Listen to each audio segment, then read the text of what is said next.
Comment protéger le patrimoine des communes, notamment des villages, avec des sous, bien sûr. À Varengeville-sur-Mer, près de Dieppe, 61 000 € sont nécessaires pour sauvegarder une ancienne grange datant du siècle des Lumières. Grégory Arcapati et Jérôme Beck. À Varengeville-sur-Mer, on aime mettre en avant son patrimoine et surtout en prendre soin. C'est le cas du manoir d'Angot, du château, mais également de bâtiments moins connus, comme cette grange Lourette. Une grange qui date du XVIIIe siècle et qui a été en grande partie détruite suite à la tempête de 2012. La municipalité devait alors décider de son avenir et a appris qu'elle faisait partie d'un clos masure. Le clos masure, c'est quand même un élément fort de l'histoire et du patrimoine du pays de Caux.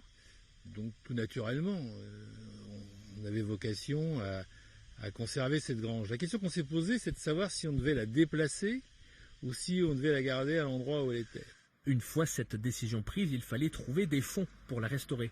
C'est là qu'intervient la Fondation du patrimoine qui, par le biais de souscription, permet de récolter de l'argent. Et c'est l'originalité du bâtiment qui a conquis l'organisme.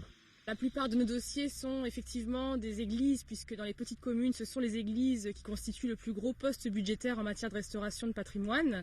Donc nous avons voulu encourager cette initiative locale de sauvegarder un autre patrimoine que celui de l'église communale.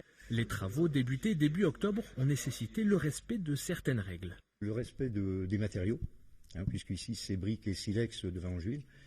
La charpente, une charpente traditionnelle.